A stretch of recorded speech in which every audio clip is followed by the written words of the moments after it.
Welcome, everybody, to another week of sports talk with the views from the 573 podcast. Hopefully, you guys haven't got frostbite on your feet since the last time we did a show. Hopefully, everything is going good with you all. This week's show is sponsored by Anchor, the best way to make a podcast. You guys will hear about them a little bit later on in today's show. You can find us and our other channel, Entertainment from the 573, on Apple Podcasts, Stitcher, Spotify, or wherever you guys get your podcasts. You can also go subscribe to our YouTube channel, Podcast from the 573, where you can listen to the YouTube version of the show. And be sure to go subscribe to whichever platform is your preference. Give us a rating and review. Go follow us. Do all that good stuff. I am one of your co-hosts, Ryan McDaniel. Joined alongside by me today, as always, my fellow co-host, Peter Lewis. Peter, how you doing today? Pretty good. Haven't slept in pretty much days, but hey, that's fine. That's how life works now. So we got a good show for you guys this week. We got a couple stuff that we're going to get to a little bit later on, like our football previews. We're going to be rolling along with that. We got the AFC West this week. We're going to be talking about all the teams there, the Raiders, Broncos, Chargers, and Chiefs. A little Hard Knocks talk, a little bit of talk going around training camps and Tom Brady's new deal. And then we're going to be doing the SEC this week in college football, so everybody be prepared for 30 minutes of Tennessee talk, all right? I can control this, but we're going to get 30 minutes of it. No, I'm joking, guys. We're not. It's too bad Matt isn't here to talk about one of his favorite coaches, and Ed Orgeron. Go Tigers. Matt does it better with that, and Alabama. So we're going to be talking about everything in the SEC going on with that conference. And then kind of give you guys a little update on next week. Next week is the AFC West. NFC West, I mean. And then we're going to be closing out with the final Power 5 conference in the Pac-12. We're going to try and get Matt coming on for that one because it's not Pac-12 week here at Views from the 573. It's Herm Edwards week, as is every week. So be prepared for that. But we're going to start off the show off the top with a couple things going on in the world of basketball. Draymond Green gets a 4-year, $100 million extension. He was going to be set to be a free agent next offseason and was eligible to get the Supermax, but they go ahead and get the deal done here.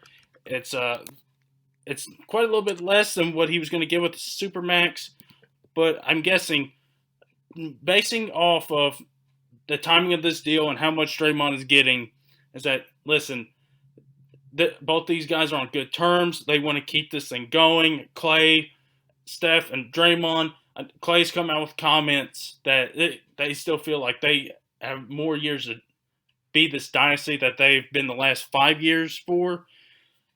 And it's a team-friendly deal, although if you're a math person, yeah, the numbers are going to be like, oh, crap, that's a bunch. But looking at it, seeing Draymond is not going to get the Supermax, it's actually a good deal for both sides.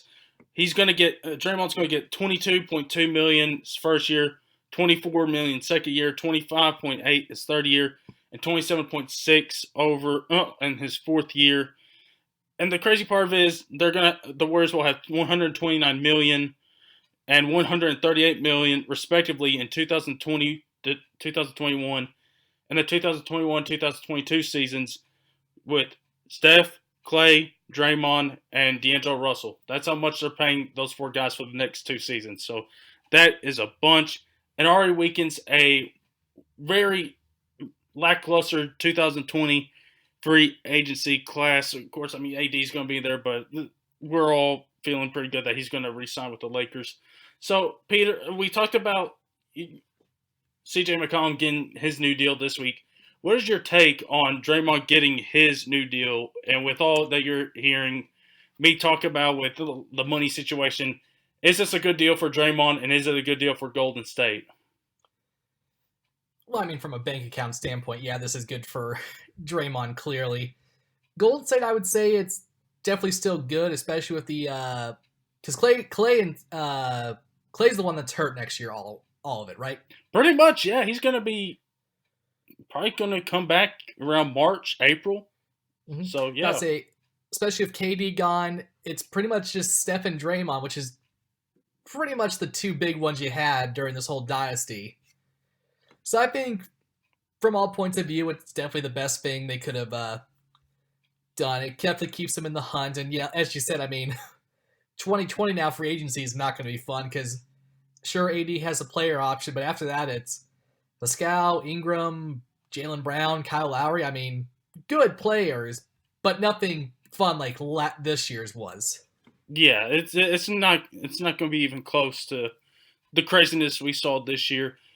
I think the contract it's actually pretty good because if you're Golden State, and we know Draymond's age is coming to factor, is how long can he keep playing the way that he's been known to play the last few years.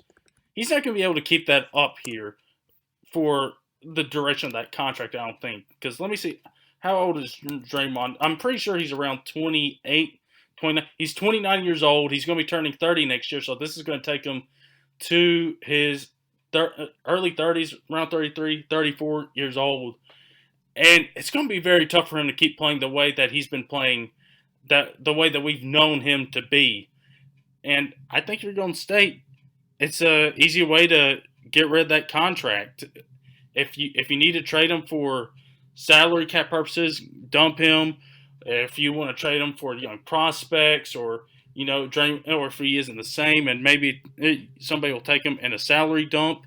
I think it's a very flexible deal, and it's not crazy. Now, if this was a supermax, I don't think you'd be able to do it. And I think, for Draymond's perspective, it is a little bit weird questioning why he didn't want to wait to take the supermax. But at the end of the day, I think this is a little bit of the San Antonio Spurs method here, the New England Patriots method, is that these good to great players, they're not going to get paid what they would be worth out in the open market, but they're going to still get paid really, really well while saving some money for the team to go out and maybe trying to make some moves down the road. But I like the deal for him. Draymond is going to get paid even more now for 4 years, $100 million.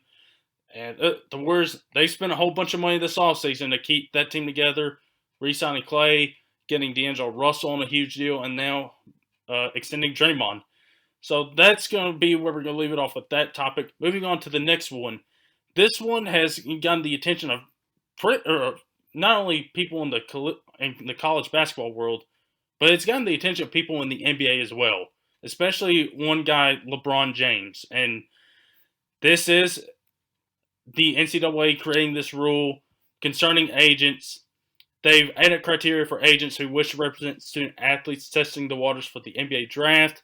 And that criteria includes a bachelor's degree, certified with NBPA for a minimum of 3 years, and then take an in-person exam at the NCAA office in Indianapolis. And a lot of people, Peter, are talking about Rich Paul, LeBron James' agent and close friend, and an agent for several NBA players, that this is the Rich Paul rule, and how Rich Paul has gotten into so many people's lives, and he's talking to all these college players. He doesn't have a college degree, and a lot of people are saying one of the criteria is a bachelor's degree is probably because of Rich Paul. And you have people like LeBron, like Chris Paul, a couple big names there defending him. And I believe this rule is not it's not for Rich Paul, but it's for for other agents, other people that are sleazy. Like we just had this big NCAA scandal that we talked about last year, and that we talked a little bit about earlier this year.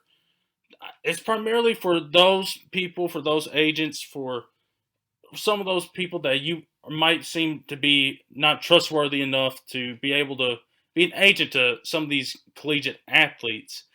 And it's a situation I don't agree with the NCAA. I don't see what's the point in that. It's if they're aiming at Rich Paul here, it's not. I don't think it's right, but I also think it's more aimed at the other agents that we see out there, others that are willing to go over the top, willing to pay player or give a player certain benefits. Peter, you're hearing all this. What are your thoughts on this? Well, I think by now everybody knows my thoughts on athletes. They should be paid what they're worth, especially at the college football and college basketball level. They're the big ones at most schools. They deserve some money here and there. This is the dumbest thing I think I've ever seen the NCAA do, and this is the league that will fine a school $100K because they gave the players cream cheese when that was technically a little too much from what they earned in their scholarship or something stupid like that. So, I mean, the Bachelor thing is dumb, and it's clearly to screw over the primary people who have in the free agency, because most of them didn't really finish. Which again, it's like I don't see why the Bachelor thing has to be in there to begin with. If you're a good agent, if you have the proof, if you have the credibility, I mean, I don't care what your education background is. Yeah. It doesn't. It's just mind-boggling. I think as I try to get my thoughts on it, it's just kind of mind-bogglingly stupid. Like you think, okay, they're making a good move here. They're admitting, this whole thing with the NBA having to play a year and then go to the draft. It's stupid. Let the players, test it out. But then they put these stupid little things on it. I mean, first of all, the NBA should get rid of that rule. It's ridiculous. Yeah. It just wastes, these colleges' time.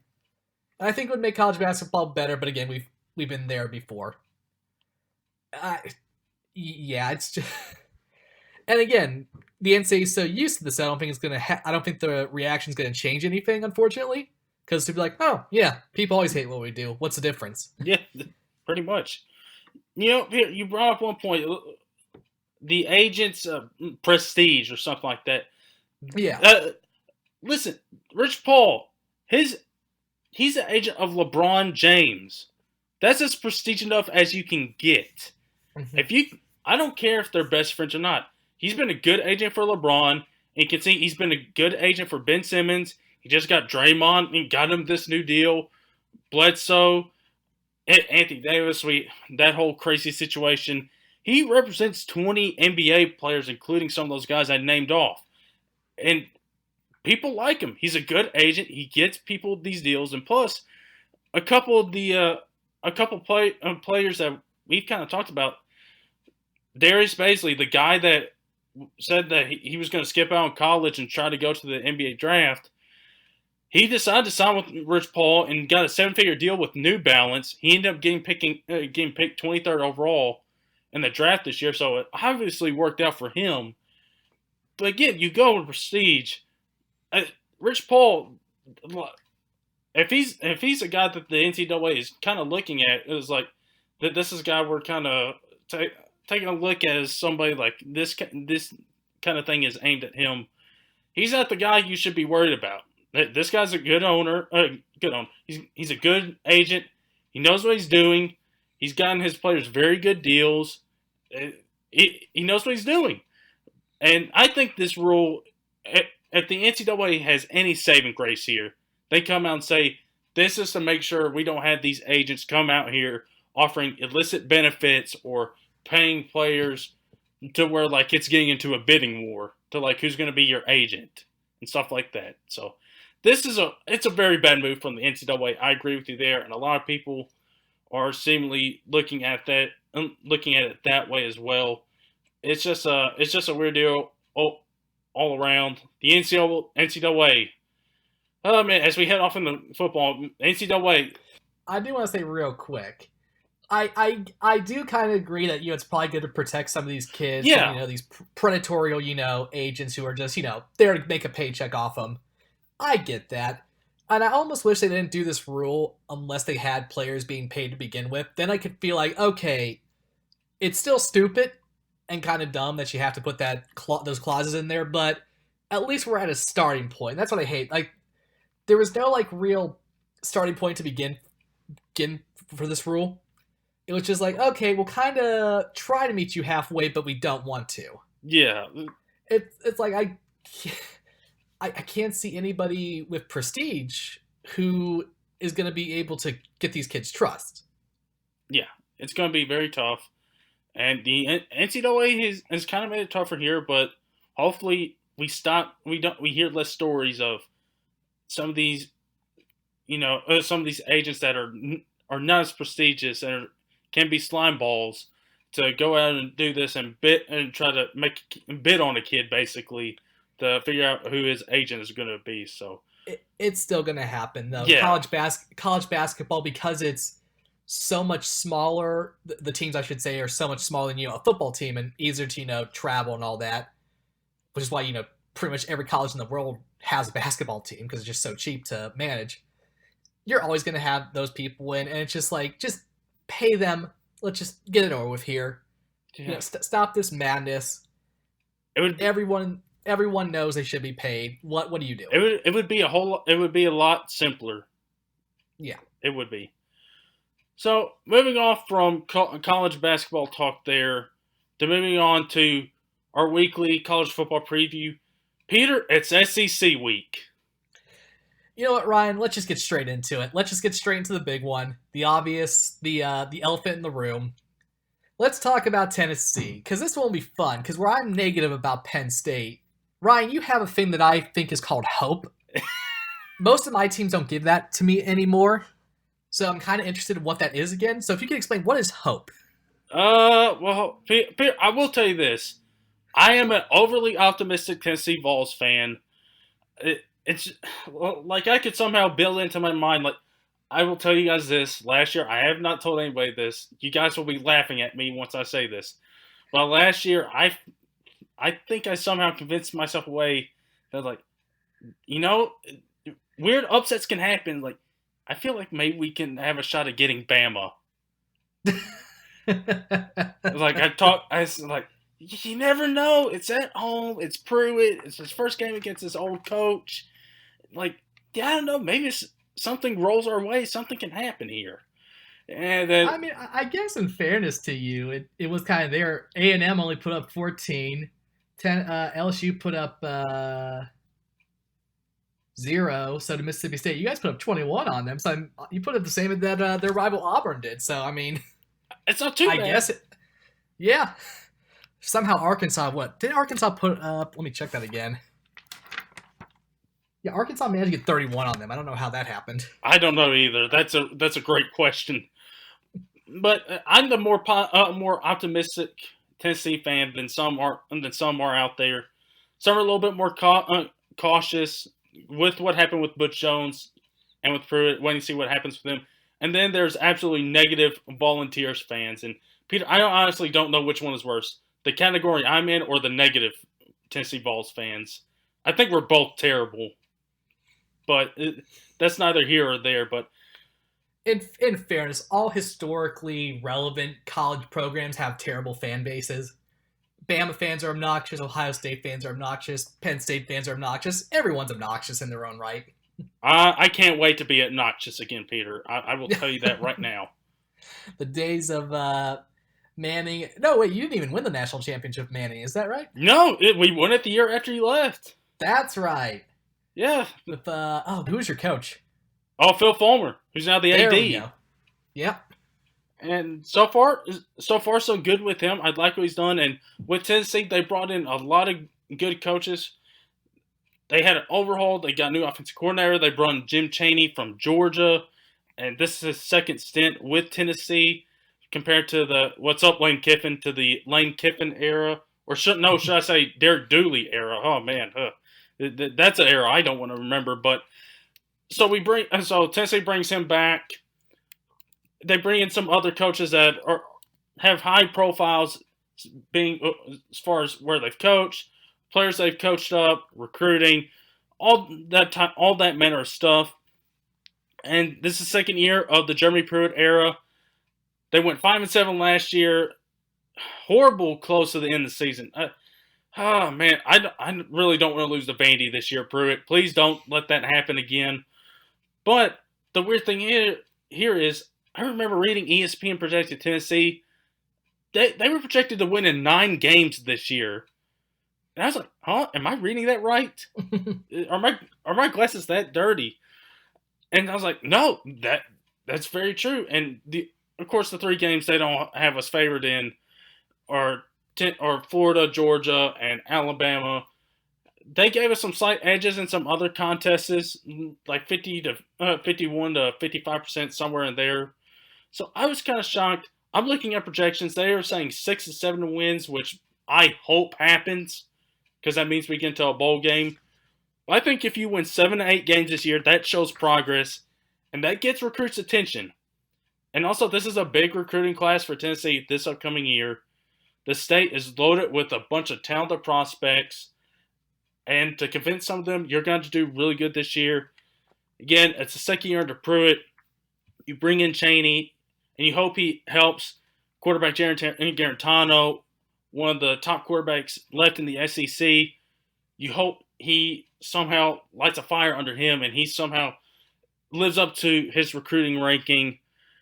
Then you have other guys coming in on offense. You're bringing back Marquez Callaway and Juwan Jennings, who were seriously considering going to the NFL last year, but are coming back for their senior seasons. You got Ty Chandler, who is a baller at running back. You got lights out speed. You got some good freshmen coming up on defense and offense. You may be looking at starting 2 freshman offensive tackles this year, which I know 5-star ranking, 5-star offensive tackles, good. But this is the SEC. It's made in the trenches, and you're going to prove yourself. And you got some other pieces there. Darrell Taylor coming in back at linebacker. It's a very interesting year. You lose some pieces on the defensive line.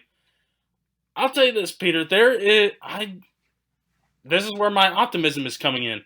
I can't see a season in which Tennessee can win 7 to 8 games.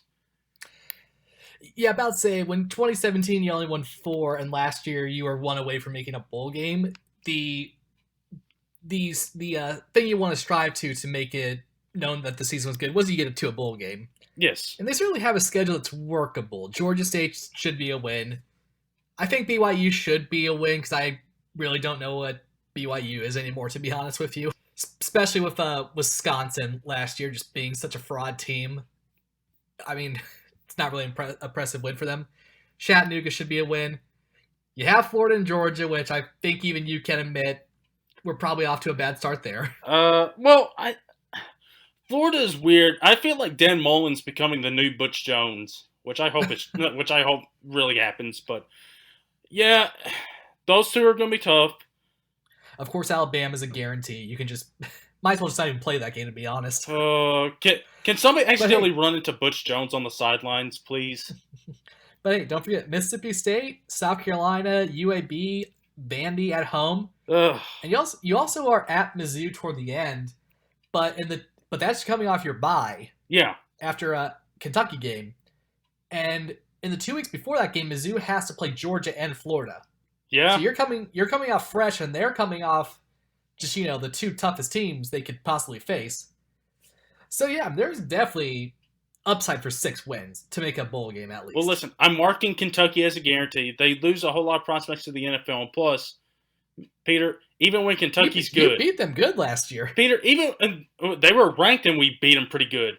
Yeah, 24-7. That's pretty good, especially when you came off that 14-3 win over Charlotte. I don't need reminding of that. That was awful. Oh man.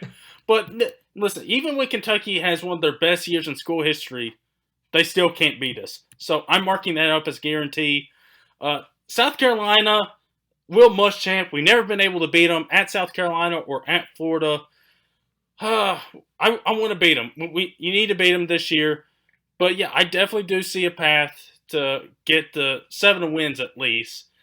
And listen, if you get 6, I guess it's some progress. But here's the thing: we need to look like an actual competent SEC team, and we did look like that against Kentucky. And I mean, we're forgetting Tennessee went on the road at Auburn last year and beat them. Yep. And they look like a decent SEC team right there. And that was where a lot of people built up hope, including myself. I was like, maybe there's something there. And you could tell that Pruitt, a lot of people really think Pruitt is the best defensive coach out there. The strength and conditioning coach has got these guys looking like actual football players compared to Butch Jones's conditioning system. But I see 7 wins as a possibility, 8 as being as hopeful as I'll get. Now, if it's 9 wins like ESPN was once projecting, I'm going to be over the moon if that happens. I mean, that's not bad when you have this one of the toughest schedules in college football from the looks of it.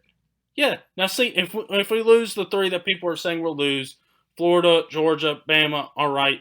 You beat Mississippi State, which Mississippi State, even though they've lost some talent, they're still a threat. South Carolina is still a threat. Kentucky, listen, it's Kentucky. I'm not worried about it. Missouri, I don't know what's the deal with Missouri. It seems like we always have a problem with them. And then Vandy, you gotta beat Vandy. You just got to. We can't lose to them again. You can't live in a world where the last coach that beat Vandy was the name that should not be said. Yeah, and plus it's. I'll tell you this: it's time for Tennessee to establish them being the best school in the state without a doubt. Not people laughing at us or not people questioning us. Peter, hopefully this is a year where they can turn it around. The schedule is workable. I saw they released their 2020 schedule next year. It's interesting, but this year I'm hopeful for 7 wins, 8 wins at the max. But if ESPN gets 9 wins, if they predict 9 wins and that happens, I'm going to be elated. So that's the upside is you have 10 players in the offense coming back. Yeah. The big thing I'm looking at is I want to see your quarterback Jarek Antino Jr. Make some bit of progress. Numbers last year were fine for what the program was at, I guess. I want to see some more. Callaway definitely needs some more production with his skill level. Yes. I mean, only 2 touchdowns last year. That's kind of crazy to think about. Yeah, but hey, you got the dog come back in Jawan Jennings, who caught that Hail Mary a couple of years back. That dude is the face of Tennessee.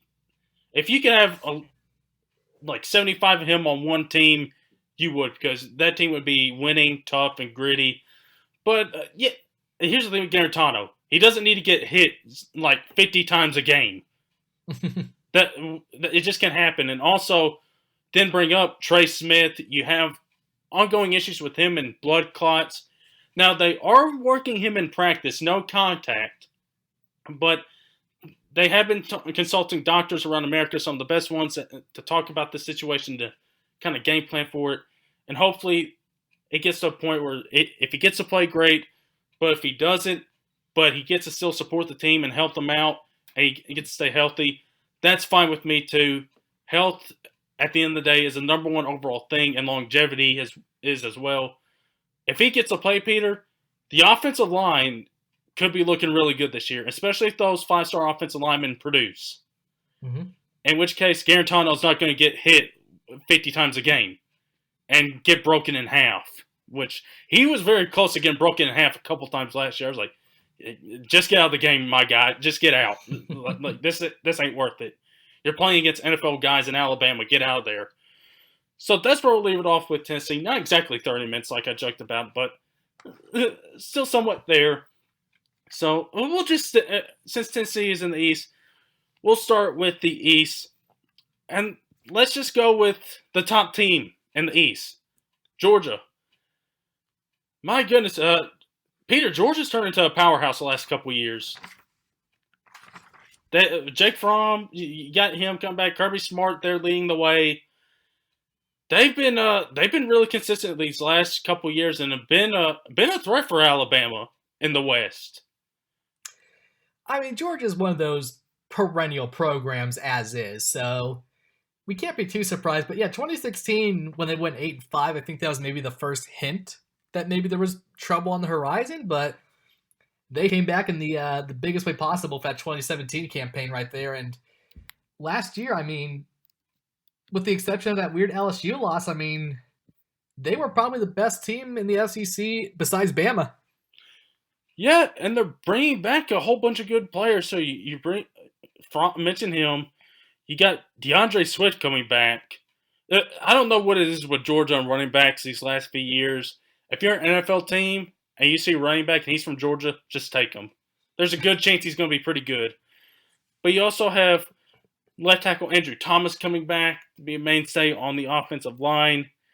You do lose a couple pieces out wide in Riley Ridley and Mecole Hardman, but you're hoping with how Georgia's recruited these last couple years that some guys emerge on the outside and take control out the top wide receiver spots there, And with the defense, I mean, Georgia, they've been a tough-nosed defensive team too. Mm-hmm. And they lost a couple pieces last year. They lost DeAndre Baker to the draft. They lost him. You're gonna have to. You still have a bunch of blue chip prospects out there as well to kind of help you with your defense. And Kirby Smart, he's a defensive guy, so he knows how to handle the defense. And Georgia, they're looking good again this year. I see no reason for them to not be in the top 4 in the college football playoff when all is said and done. They're that good and they're that loaded. They will be just fine. Here's a weird one, Peter. They're playing one of our OVC teams, Murray State. Yeah, I saw that. And then we say a prayer for Chase and Arkansas State the week after. Oh yeah, yep. Oh man. And then we have the rematch of the 2017 game against Notre Dame. Completely forgot that they decided, hey, let's schedule some meetings, but non-consecutive years. Yeah. So that'll be fun. Yeah. And looking at their schedule, they could easily run the table. South Carolina, Kentucky, that's in W. Florida, that's always an interesting game because it's a neutral site game. It's a rivalry game. Missouri, Auburn might be the toughest test there, or A&M. Texas A&M might actually be, because A&M has done a good job there. Jimbo's done a good job there in only 1 year there, and then of course you got the Georgia Tech game. But I see no reason for them to not be at the top of the SEC East by the end of the year and be in the conversation for the college football playoff. I see no reason for them to not be in any of those talks. They should be completely fine, and they should be really, really good again this year. Yeah, I mean, especially when I would say your toughest matchup is Texas A&M. That's not in the SEC East, so it won't count against you to win the. They're in the SEC West, so it won't count against them if they want to win the East. So that's pretty good, especially of course Notre Dame too. I mean, they could be 10-2 and make the SEC championship. Wouldn't surprise me. Yeah.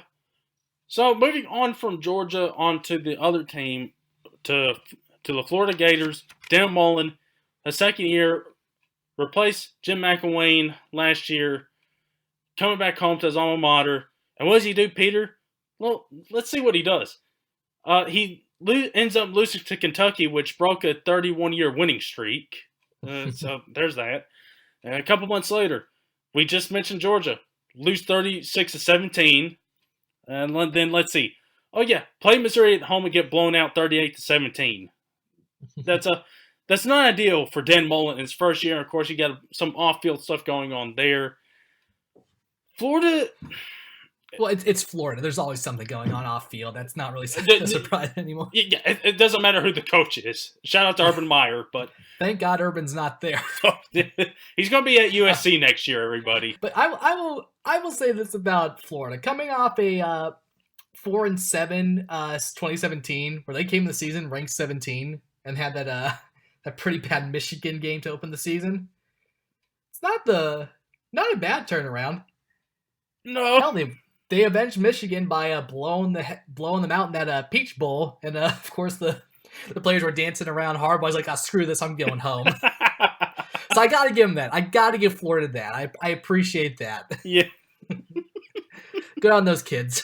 But Florida, they do end up bringing back some pieces on offense. Of course, you got Felipe Franks at quarterback. You do lose Jordan Scarlett running back. You got LaMichael Pirine back there to help out, and Damian Pierce back there as well. And you got a decent wideout core with Van Jefferson, Trayvon Grimes, Kadarius Toney, Josh Hammond, and Tyree Cleveland. So there's weapons for Franks to work with. And Dan Mullen, he's a guy that's predicated on his offense. He's got some good weapons going into this year. Now, they did finish 10-3. They did win their last 4 games. So we'll just have to see what Florida is going to be doing on offense. Now, Peter, what's Florida going to be doing on defense?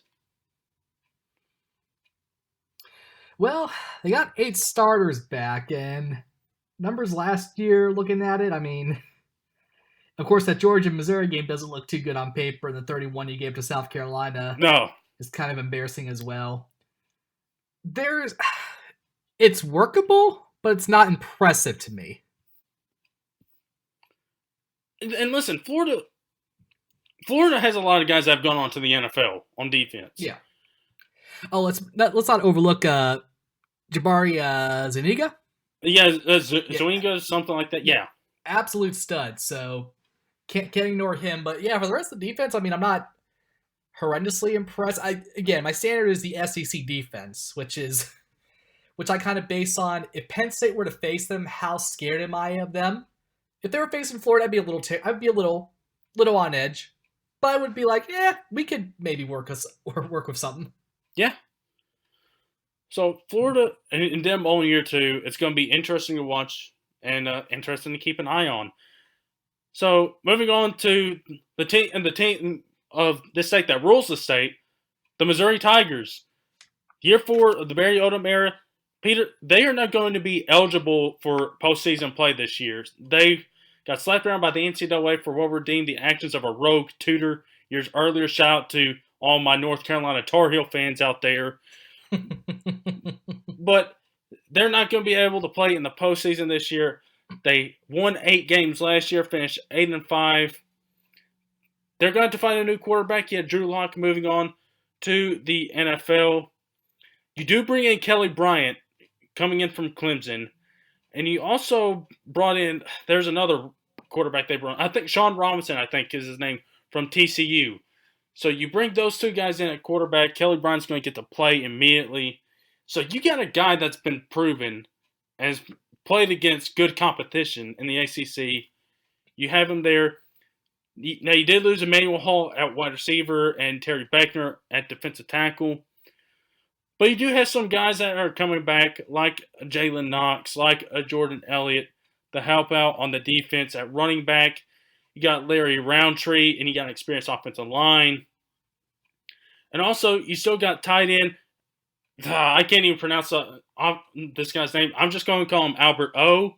He's a good tight end. He had a chance to go to the NFL. Decided to come back. Got Jonathan Johnson, Knox. You got grad transfer Jonathan Nance, Arkansas's leading receiver in 2017. Leading the way on the edge for that offense. On defense, again, you do lose Beckner, but you do bring back Kel Garrett, a linebacker, first team All-SEC last year per Pro Football Focus. And they got the most experienced secondary in quite some time. So, Peter, let's talk about the team that rules this state. Let's talk about Missouri. And is 8 wins possible for them, even though we're not concerned about them making the postseason? Oh, more. I honestly would not be surprised if heading into Georgia, they were 8-0. Because I like them in every matchup. Of course, Wyoming's a gimme game. West Virginia's not scary like last year. They got SEMO, so should be hopefully they should win that. Oh man. South Carolina, I think they can win that. Troy, Mississippi. Mississippi's a little weird coming off the bowl ban. I think they got better players, and we'll get to them later. But I still think that's a good favor for Missouri. Vanderbilt, Kentucky, especially a week in Kentucky. Yeah, 8-0. It's kind of a shame if you're a Mizzou fan that this team can't make a bowl game because they could. The season gets hard at the end with Georgia, Florida, Tennessee, and Arkansas all back to back to back to back to back. Yeah, I think I said back to back 4 times in a row. I mean, Arkansas, there's 9 wins there. Even if you lose to Georgia, Florida, Tennessee, 9-3, that's a New Year's Day bowl, typically, most of the time. Yeah. So yeah, Mizzou fans, you kind of get the short end of the stick here, unfortunately. This is what happens when you use rogue tutors, apparently. Yeah. What even is a rogue tutor? That's weird wording. Are they like? Because I know when you said North Carolina made the North Carolina joke, I remember they were making BS tests for the kids. Yeah. What was a rogue tutor? Do they get the test answers? I'm not a Mizzou guy, so I don't really care to look into it, but that's just like the weirdest statement ever. It is. So moving on here, listen, we'll probably run through these next few teams here. We have the SEC West. We'll talk about them. They're a lot more interesting than some of these other teams. And plus, I'm not. We had to get Tennessee out of the way because my bias is there. But South Carolina, you do bring back Jake Bentley. You got some weapons on offense: Rico Dowdle, Mon Denson, Ryan Edwards, Shi Smith out on the edge. You got some good. You got some good players there. It's going to be very tough for them to. I think they'll probably be a 6 or 7 win team. So fun fact, I lived in South Carolina for a bit, and unfortunately, when I was down there, I decided I like South Carolina more than Clemson. Looking back, bad pick, very bad pick on my part, but hey, I stuck with it, like I had the Pirates and Orioles all these years. Yeah, South Carolina has the toughest schedule in the country, and I think they're in severe danger of missing a bowl game. Because let's play with this, Ryan. Bama's a loss. Yes. Georgia's a loss. Florida's a loss. Clemson's a loss. Texas A&M's a loss. That's 5 losses immediately. Yeah. And they also have Appalachian State toward the end of the season. Appalachian State, it'll be interesting to see them in the marquee game toward the end of the season because usually they get the big game toward the beginning when they have all the energy to make a statement. But I could see that being a 6 loss right there.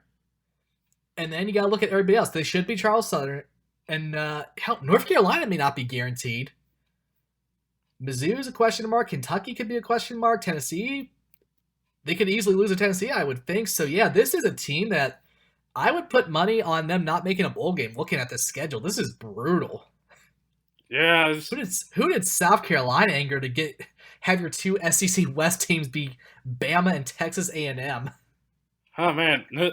They angered somebody. Did Will Muschamp drop a slur, apparently, and I just didn't hear about it, and this is the punishment? No. Oh, yeah, so good luck, South Carolina. I look at this. Oh, they're going to get murdered. If you got Clemson and Alabama on the schedule, let's be honest. Yeah. Those teams, they're probably going to make the championship game again. And it's unfortunate because Muschamp, he's done a pretty good job taking over. He has. He has. He's done pretty well. So there's South Carolina. Moving on to Kentucky. Kentucky, they had probably their best year ever. You lose Benny Snell, you lose Josh Allen. Those are your 2 key pieces right there.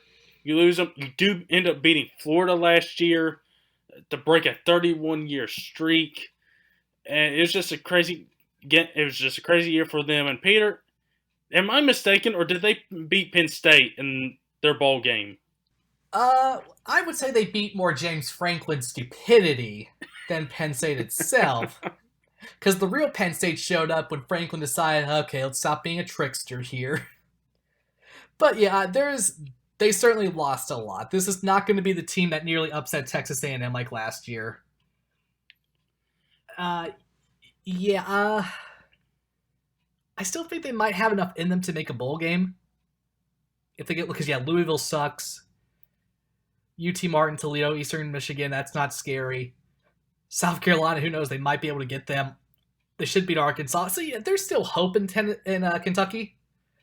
But let's not get carried away like last year, especially when Terry Wilson, your quarterback, was 11 for 8 with touchdowns and interceptions last year. Yeah. Without Benny Snell, they are nothings. And that's going to take a season to figure out. I will tell you, Peter, I'm looking at ESPN previewing them. They are big. They got a guy on defense, Calvin Taylor, 6'9", 310 pounds. And then the two deep on the offensive line will feature guys that are 6'6", 322, 6'7", 324, 6'5", 324, 6'6", 323, 6'6", 331, and then a redshirt freshman that's 6'9", 367 pounds. That's insane. That's big even by SEC standards. Yeah, Kentucky's going for the big boys because Benny Snell, he was a pretty big power back. So I guess this is Mark Stoop. He's like Vince McMahon. He loves big sweaty men. What a reference. I call my shots and I see them. Oh, man. And then close out the SEC West. Let's go to Vanderbilt. They're going to have to replace quarterback Kyle Schumer there. You also lose 7 starters on defense. And Vanderbilt's been known the last couple years as a very solid team on the defensive side of the ball. You have a star running back in Keyshawn Vaughn. He's completely done wonders for him. He's great. You got Jared Pinkney at tight end. You got young wideouts like C.J. Bowler, Cam Johnson out wide. And you might be relying on a couple interesting guys. For instance, Ball State quarterback Riley Neal. He might start for him. He also... so who knows what the plan is going to be for Vanderbilt this year. Now, Peter, they've been a team that's been underrated. That they've actually been pretty decent here in the last couple years. Where do you see Vandy this year? Are they a team that can surprise some people, or they're just going to go back to being old Vandy? Looking at these records the past 5 years, I mean 6-7 last year, 5-7 the year before, 6-7, 4-8, 3-9. I mean, decent's kind of being nice. I mean, yeah, I guess there are pieces to work with. Keshawn could be a very impressive back in the NFL. Probably a later pick, but yeah, you gotta take whatever you can if you're a baseball school trying to show Alabama what SEC football is. Never forget that game. Now there's when calling your shot goes wrong. Yeah, that's the prime example. That's the definition in the dictionary right there. When Bama comes to our house next week, we'll show them real SEC football. It loses 0-59. Yeah. Like, that is the epitome of the Curb Your Enthusiasm meme right there. I mean, it's going to be a tough schedule for them. They're at Purdue, which I think could make a move. I forget what I said about them because I was mostly ranting about Penn State that week. They got LSU. Who knows? They're not. I get between all the teams in the East, they're not really the most. When I think about the most, they might not be last because South Carolina is going to get murdered schedule wise. So yeah, there's that. Yeah, that's all I can really say. I don't really think about Vandy that much, to be honest with you. I try not to either. I get them confused with Wake Forest all the time. Because they just seem like that generic school that doesn't belong, and they have the same colors for the most part. Yeah. I'm like, wait, which one sucks? Yeah. Well, that will do it for the SEC East, guys. We'll go over to the SEC West. All right, so we're back. The SEC West. Peter, we're gonna finish. Let's finish with Alabama since they're the main talk of the SEC, and let's just go. Let's just go backwards. Start with Arkansas and just rapid fire this baby. Yeah, Arkansas. Yeah, they're whatever. But remember when the decade opened and they were number 8 in the Sugar Bowl against Ohio State and nearly kept it competitive? Yeah. Boy, those were the days. Surprising for a 2-10 team. They probably could have doubled that. They could have beat Colorado State. Probably could have beat Texas A&M, which is mind-blowing to say. Mississippi was only by 4 points. I mean, Vandy was 30. Sorry, LSU. I forgot. Yeah, 17-24. Oh yeah. Jeez, what is this? Oh man, yeah, that's a good point. I forgot about that LSU game. That was wild, but yeah, and they're even on starters returning on both sides of the ball. No real standout play. Oh yeah, I forgot. Shanae O'Grady, their wide receiver. Oh, never mind, he's gone. Sorry, scratch that, kid. Sorry, Arkansas. I tried to give you something, but kind of can't. Well, you got year 2 of Chad Morris, so you're hopeful he can bring in something there. Yeah, Arkansas. Listen, Chad Morris brought in a familiar face, former SMU quarterback Ben Hicks, to kind of man quarterback there for them. And so you're going to kind of have to see how it goes. And he did sign a top 25 recruiting class according to ESPN, so that's something to be excited about if you're Arkansas. So moving on to Ole Miss, the first of the 2 Mississippi teams we'll talk about. Ole Miss. Now, Peter, I believe they can play in a bowl game this year, right? Yep, the 2-year ban is up. Ole Miss is back, everybody, with 10 starters returning on defense and 3 on offense. So I'm not buying too much into it. I think we're going to see the real Mississippi come back. I think those little cute years, like 2014, when they were, number 3, I think that's done. Thank God, because Mississippi is a terrible state. Yeah, that's all I can really say about Mississippi. Yeah. Now, Peter, here's an interesting thing.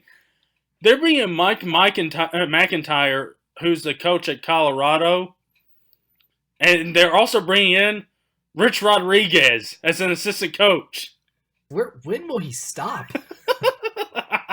Give it up, Rich. You tried. You're embarrassing yourself. It's not going to work out. It's not. Your time was, 10, 12 years ago. Stop it. Yeah. I will say, I do miss Scott Freeze. Wait, what was the coach's name? Freeze. Hugh Freeze? Hugh Freeze. The most stereotypical Southern guy you could find. And it turns out he was just soliciting. That was the greatest plot twist in the history of that whole scandal. Did not see that coming. So, go Ole Miss. Yeah, so Ole Miss, Matt Luke, you got some interesting pieces there. Redshirt freshman quarterback Matt Corral, they really like him down there. You got some really good running backs in Scotty Phillips and blue chipper Jerrion Ely. But you do lose A.J. Brown, Metcalf, DeMarcus Lodge, Dawson Knox. So you're going to replace some of the production out there. So it's going to be tough sledding for Ole Miss. So who knows if they'll get to a bowl game this year, being bowl eligible for the first time in a few years now. And yeah, so there's Ole Miss. Now moving on to some of the better teams. Since we're in the state of Mississippi, Peter, let's just wrap it up with Mississippi State. I wish we weren't. The big thing for Mississippi State, you're going to have to replace Nick Fitzgerald. You're in the second year of the Joe Moorhead era. You do lose some talented pieces on the defense side of the ball. Montre Sweat, Jeffrey Simmons. You're going to replace that production. It's going to be hard too. Jonathan Abram. But you do have some interesting pieces at quarterback. You got Penn State grad transfer Tommy Stevens, who knows Joe Moorhead's system. And you also got Keontae Thompson. I hope I pronounced that first name right. You bring him in as well. And also you got some decent running backs in Kylan Hill and Nick Gibson.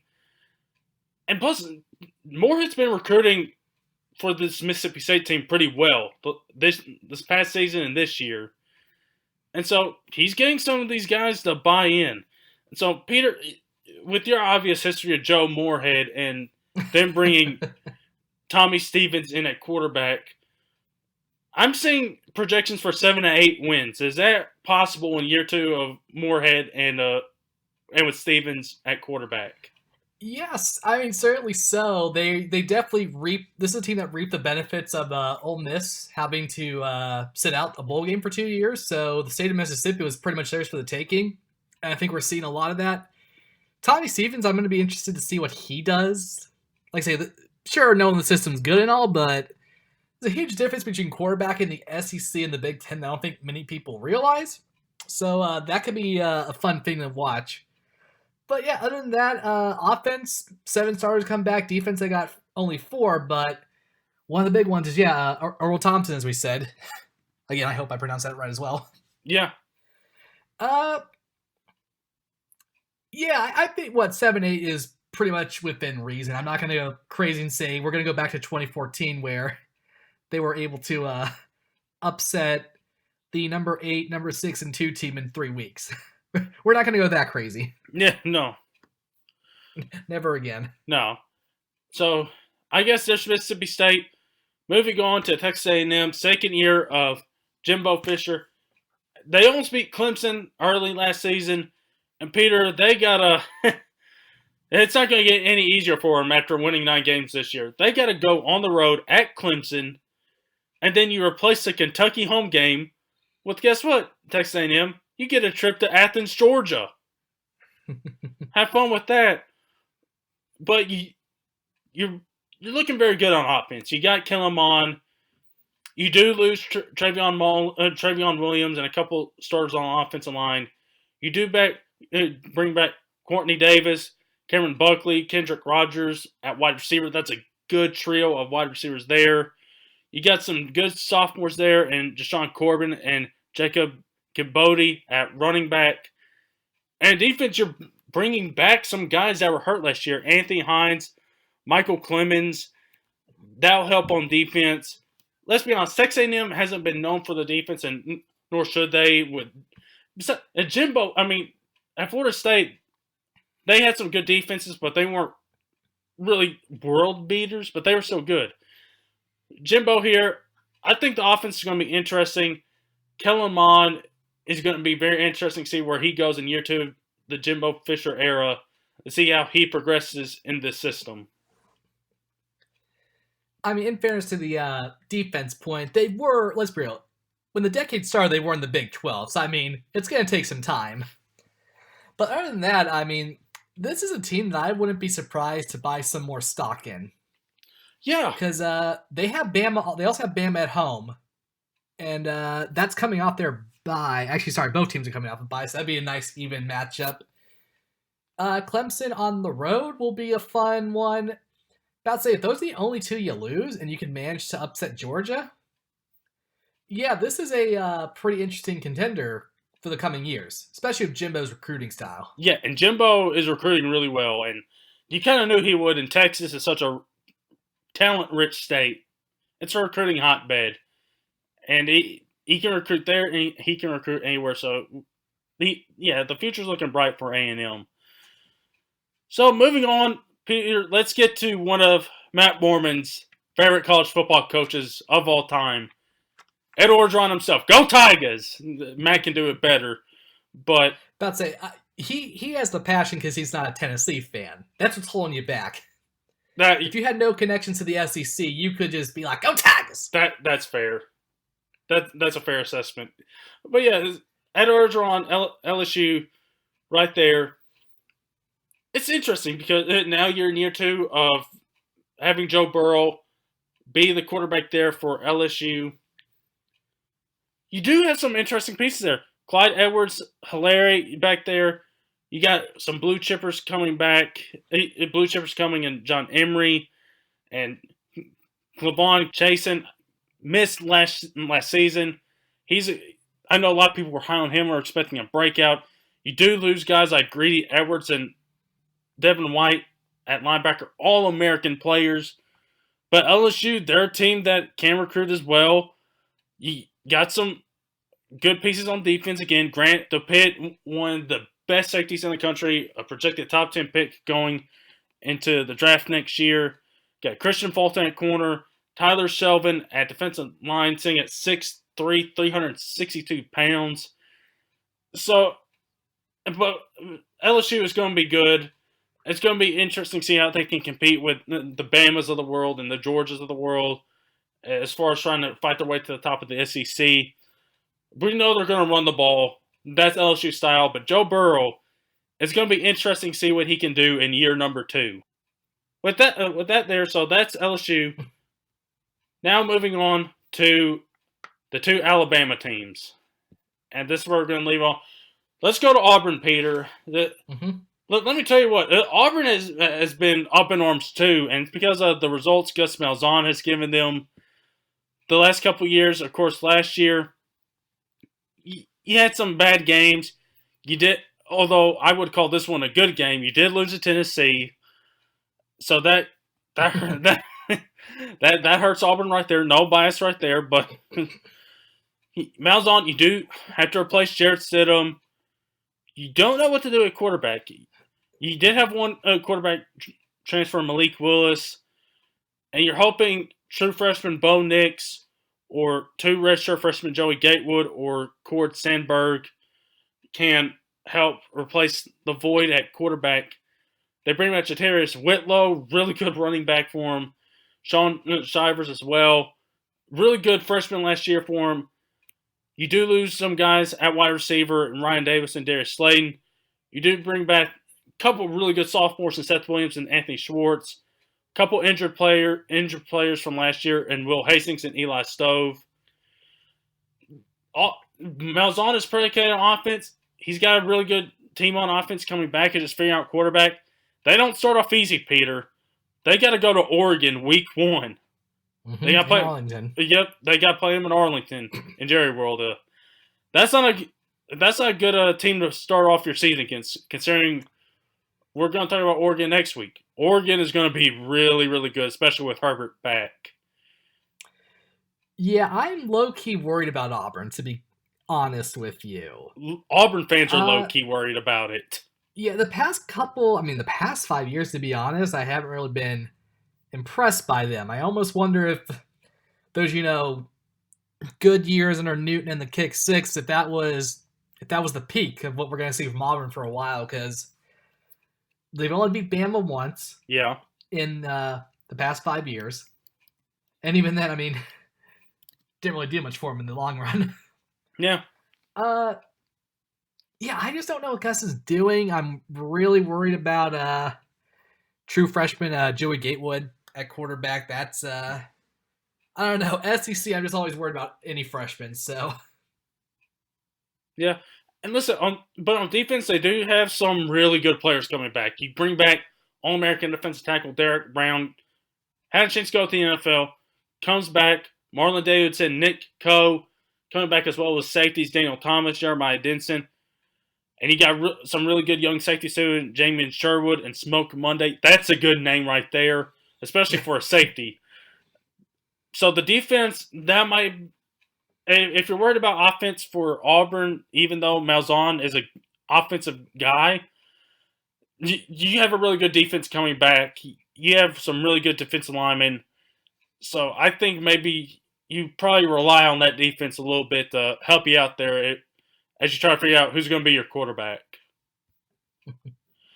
So, Peter, it's time we move on to the main team, Matt's favorite college football team, Alabama. And why are they Matt's favorite NFL team, favorite college football team, Peter?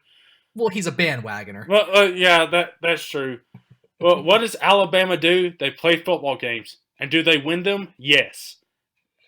Well, with an obvious exception last year. Yeah. A 16-44 exception.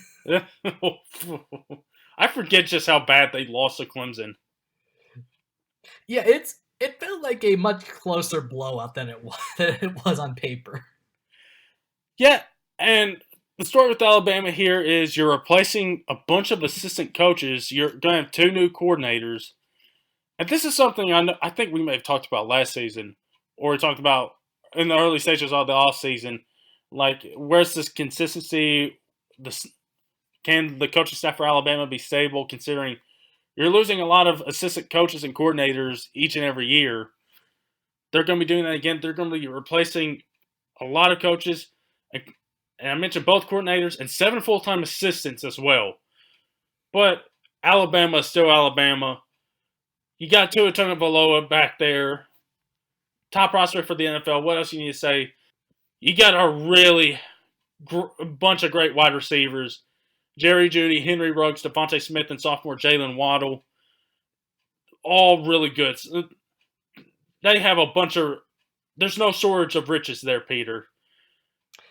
Yeah, this team is just loaded. They recruit so well. It's just frustrating. There's nothing that can weaken them. Imagine being a Tennessee fan, Peter. Imagine how frustrating this is to watch.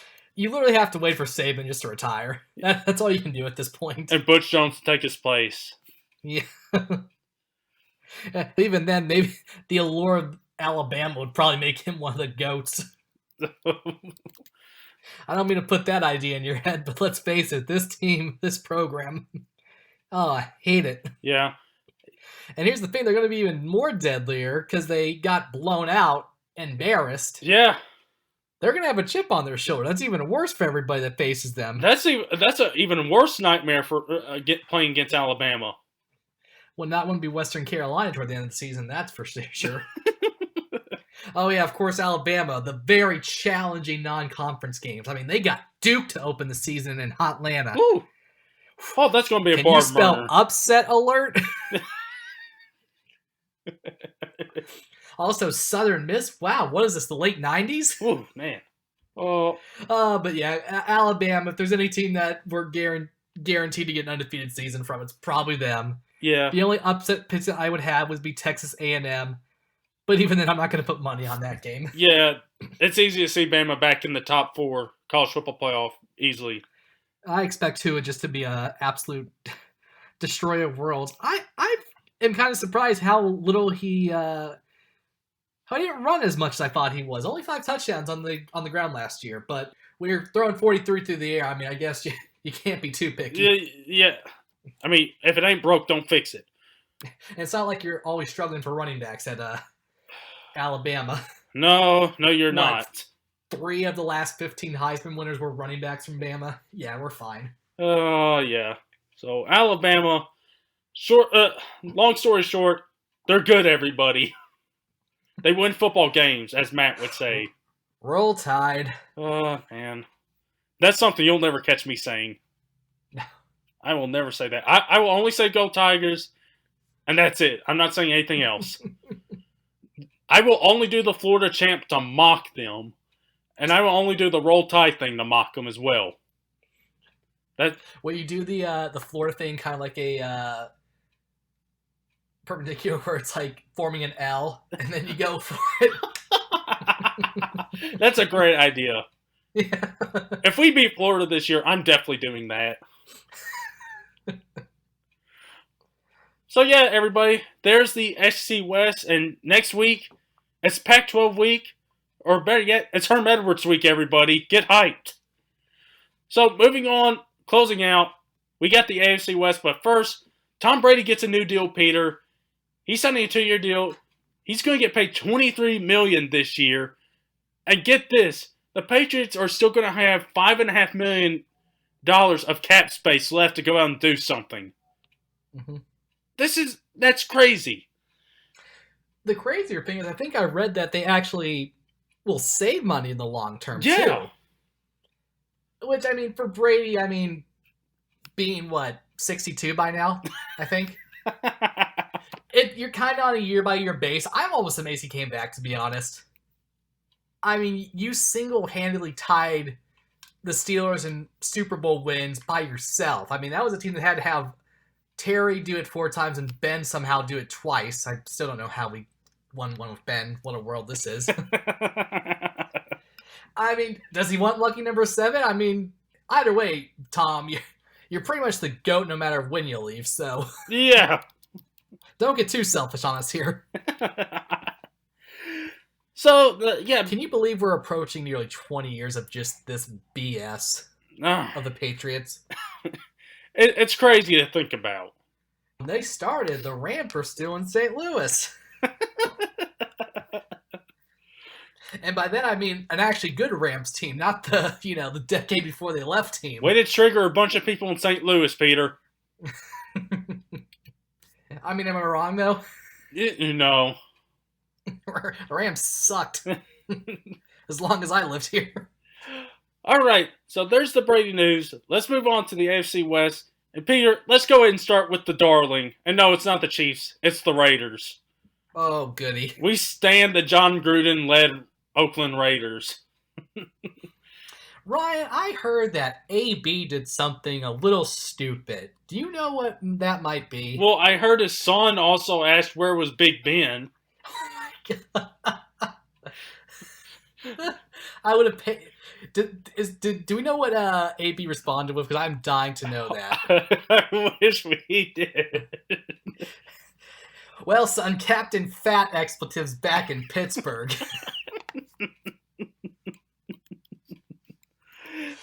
But yeah, he did do something stupid, Peter. I kind of mentioned it at the top of the show when I said to everybody, I hope you didn't get frostbite on either of your feet. Shout out to AB for doing this. So AB, he has foot problems. He used the wrong equipment to go into a cryotherapy chamber, which is this thing that the new sort of technology that athletes are doing to kind of revitalize them, keep them healthy. AB does it. He gets frostbite. It reminds me years and years ago. It was probably 2003, 2004. There was an MLB player in the summer who was he was like laying on some ice to heal a wound, and he fell asleep and got frostbite on his side. It's like these athletes, man. We pay them so much money. They hire these $100,000 trainers, and this is what happens. Yeah. Now, in fairness, it is Oakland, so they're probably getting paid what, $10 an hour? Yeah, if that. I can't wait for this episode of Hard Knocks. I can't wait for this season. Oh man, yeah. The first episode of Hard Knocks. It's on YouTube, everybody. So if you missed it, go check it out. I know me and Peter haven't seen it yet, so we're going to try to catch that a little bit here soon after we get done. It's going to be a wild season of Hard Knocks, and of course it's led by John Gruden. It's year 2 of the chaos of his chaos leading the way.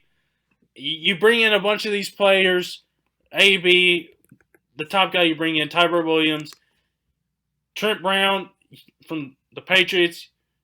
Be honest, they did have a decent draft, bringing in Clelin Ferrell, Jonathan Abram, and the aforementioned Jacobs. And they did bring in LaMarcus Joyner. Peter, I saw a tweet yesterday, and we joked about it. Vontaze Burfict. One episode is them going to be visiting him in actual jail. My favorite part about the news this week is that they finally got a sponsor for their stadium in Las Vegas.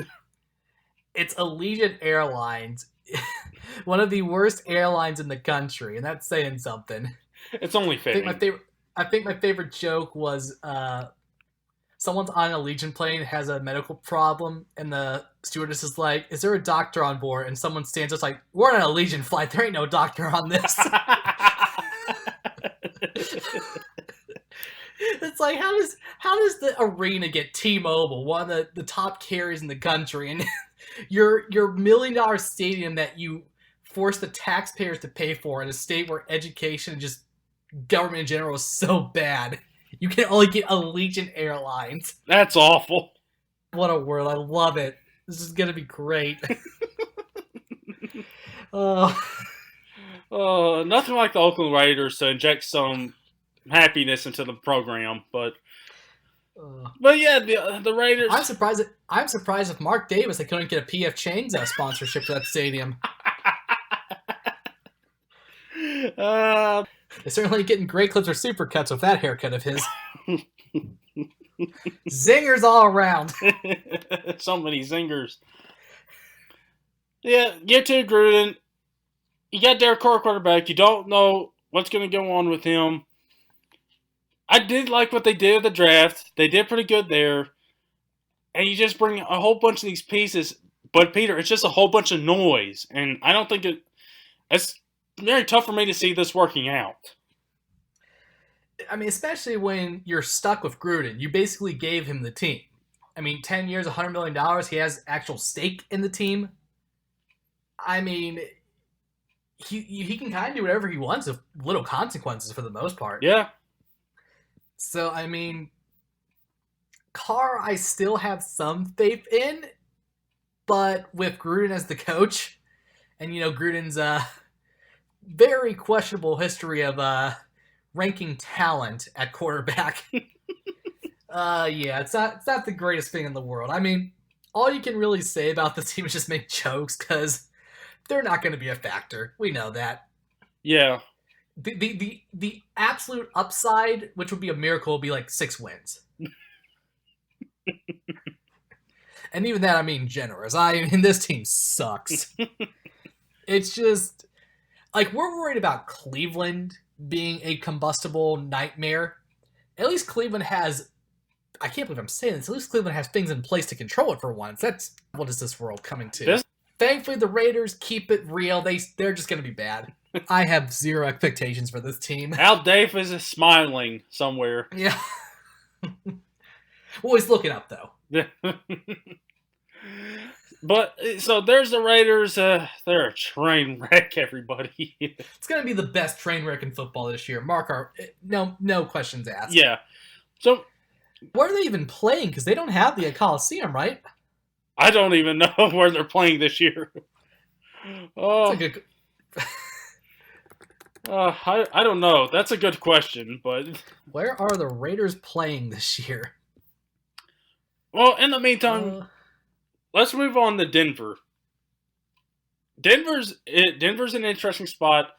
You get Nick Fangino, 61 years old, first time head coach. Crap, the Hall of Fame game, dude had to get rid of kidney stones the morning of, which was crazy enough. And it's good to have football back. This is we're getting all this preseason stuff, but who really cares? He actually didn't start till early September. But the big question here is you bring in Joe Flacco in at quarterback, but also in the second round you draft Drew Lock out of Missouri at quarterback. The question is, can Flacco still be good, especially in this system, especially when last year in Baltimore they went a different direction going with Lamar Jackson. Peter, let me ask, could you foresee a scenario in which if Flacco doesn't get the job done, you think they can go to Lock? how much do they give up for Mister Elite Quarterback Joe Flacco? Not a bunch. Yeah, okay, so they're not too in the hole. Although the worry with Locke is you have to teach him the spread. Yeah. So that might take a while, especially for a rookie quarterback. I mean, especially in the freaking AFC West of all conferences. That's a good question. I think they're just going to tolerate it. I think Elway by now is just used to just putting whatever on the field. Yeah. I know it's the most cynical thing to say, but the man's not been doing... With the exception of Peyton Manning, which is the most obvious one, and even then that fell apart toward the end. Yeah. Yeah, John Elway, there was a reason it took you so long to win a Super Bowl, pal. And, the Broncos are interesting. You got Philip Lindsay coming back after a stellar rookie season. You draft Noah Fant at tight end to help Flacco or Locke, whoever the quarterback is there. You got Emmanuel Sanders, Cortland Sutton, Deshaun Hamilton. You got Royce Freeman, too. There are some interesting pieces on this team, of course, the defense. You got your Chris Harris. You got your Bradley Chubb, Von Millers. You know what you got on defense. This is going to be an interesting year, especially Fangino. Get 61 years young. It's going to be interesting to see what he's going to be doing with this team. And that's going to be the interesting part, is to see quarterback how Flacco does this year and see if at the first sign of trouble, will they go to the rookie quarterback? So, yeah, I don't really put too much stock in that Hall of Fame game, to be honest. Yeah. Because, let's be real, there's preseason and there's exhibition. And we know which is worse. I will say, so the Raiders were looking to splitting Levi Stadium with the 49ers, but the 49ers like, get out of here, idiots. So the Raiders had to crawl back to the Coliseum and be like, can we play here next year? It's going to be great. All right, Ryan, we've had our fun. Let's talk about some real teams. Yeah. Let's start with Rebecca's Chiefs. And okay, we're saving Phillip Rivers and all his kids for last. I like this. Gotta save the soccer team for last, Peter. So the Chiefs, you don't have Kareem Hunt back this year. You do bring back Tyreek Hill. You don't have Justin Houston coming back, Eric Berry, or Dee Ford coming back. You do bring in Frank Clark and Alex Okafor to help out on the defense. I believe they're going to a 4-3 this year. They're making the switch. You got Chris Jones, just a great defensive lineman coming back. You also bring in Tyrann Mathieu from free agency to help out with the secondary back there. But the big question here is, Peter, is Rebecca's favorite player, Patrick Mahomes. Can he, stellar, awesome MVP season last year, breaking all sorts of records. The question is can he continue his ascent to becoming a top quarterback in this league? And listen, I think we all know it's going to be tough to live up to what he did last year. But can he stay consistently good and great this year? I mean, with how he threw the ball around last year, we would expect, the big three to be Kelsey, Watkins, and Hill. And of course they were, but there are a lot of, guys we had no idea existed just catching touchdown passes last year for this kid. Yeah. Yeah, it continues. I mean, I think from a logical standpoint, even from a fantasy standpoint, he's going to regress. We know that. Yeah. Coaches have more film on him now. They've had more time to prepare for him. You'll see his numbers go down for sure, but I think he still will be in the top 3 and potentially be in the running for number 1 with what he can do. So I'm not too worried there. I'm just erring on the side of kind of just reason that, it's got to come down to earth. But I still think he's going to be one of the best in the country or the league. And of course, with Andy Reid there, all the faith is there. My real concern is what the running back situation will be now. Because Damian Williams, it looked fun at the end of the season when Kareem Hunt got kicked off. I just don't know. A whole season's going to be interesting. I don't really know what to expect from that guy. Yeah. And also, with Tyreek, sure, he's back. But again, this is the NFL where if they find new evidence, they'll suspend him. Yeah. And who knows? Maybe they don't even need evidence. They just like, change of plans. 6-game suspension. See ya. And you know what? They did draft Mecole Hardman to kind of help out at wide receiver. So if something happens there, if Hardman can live up to his billing as a second-round pick for them, maybe you got something there. Maybe that helps out in the long run. But the Chiefs, I'll tell you what. The obvious thing here is that Mahomes isn't going to have the season he's going to have last year. Like that, that's just impossible to do. But I think this year he'll be more consistent. Maybe he won't have as many maybe he'll cut down some of the interceptions that he did have last year. In some situations where like he knows better and not to throw the ball 5,000 yards down the field. So I think he's going to still be good this year. But it's going to be very tough for him to live up to the season he had last year. And that's where the Chiefs are riding their hopes on, is the arm of Patrick Mahomes. Yeah, about to say, that's what's going to lead you back to a potential AFC Championship game right there. So, and yeah, that's another good point to make. Even if, he can still be elite and, evade defenses, maybe I think he just realizes, like last year, just be a little more patient, really. Yeah. So moving on to the final team in the AFC West, the Los Angeles Chargers. Now, of course, you had the Melvin Gordon situation. He reportedly asked for a trade a couple weeks ago. That's kind of crazy to think about. And I think I said last week or the week before that I think the Chargers could overtake the Chiefs for the AFC West.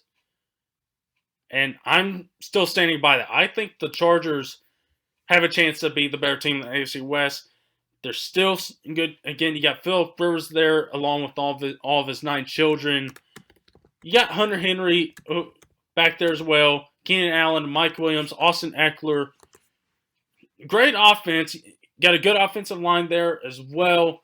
Russell Kuhn, Pouncey. You got some guys there. And on the defense, they really got a good defense back there. Casey Hayward, Desmond King, Derwin James, Joey Bosa. They drafted Jerry Tillery there at defensive tackle to help them out. Melvin Ingram. I could easily see this Chargers team make the Super Bowl, regardless of if Melvin Gordon's going to play or not. Yeah, about to say Eckler, I think, can take over pretty well with that offensive line. Mel, of course, puts them a little over, but yeah, with Philip Rivers and Keenan Allen and Hunter Henry, more likely not going to stay healthy all this year. They're interesting, especially how last year went when they got hot toward the end and kind of started getting people's attention, before the Patriots game, of course. As always, when we talk about any team in the AFC, any Patriot game is kind of, thrown to the side. Yeah, I still like the Chiefs a little more. I think it's just because they'll be it's pretty much they're the Big 12 team of the NFL with an actual defense to actually help, which is scary to think about if you were a Big 12 school. So yeah, I think this is going to be. I mean, at the moment I say it's going to be wrong, but this will probably be the most cut and dry conference in the NFL. I would say you have your top 2, and then you have your bottom 2. Yeah, very simple. One of them will, of course, win the division. The other will probably make the wild card. So, a lot of interesting things to come out of this division, I would say. Yeah. it's going to be an interesting division to keep an eye on. So that'll do it for the AFC West this week, everybody. Next week, we talk about the NFC West. We'll talk about the Rams, the Seahawks, the 49ers, and the Cardinals. We'll get to talk about number 1 pick Kyler Murray, talk about our expectations for him this year. So, yeah, be sure to keep an eye out for that next week. So, I guess I'll do it for this week's show. It was another good show. Again, we got our football previews rolling on next week. Some other news will come up. We're getting right into football season, everybody. Get ready. Get your fantasy leagues ready. It's about that time. It's about to be football in full force. So be ready for that. And yeah, so that will do it for this week's Views from 573 podcast. Peter, where can people find you at on your social medias? It's the actual Peter on Twitter and Instagram. That's pretty much where I'm active at this point. Snapchat's for the cool kids. So, and you can find me at RyanViews573. Also, go follow our Views account on Twitter, Views at Views573 Podcast, to keep up with all the latest action from us. Again, go follow us on Apple Podcasts, Stitcher, Spotify, wherever you guys get your podcasts. And go check out our YouTube channel as well. We'll hopefully have this episode up here pretty soon. So that'll do it for this week's show, everybody. Thank you guys so much, as always, for tuning in. With all that said, we'll talk to you guys next week.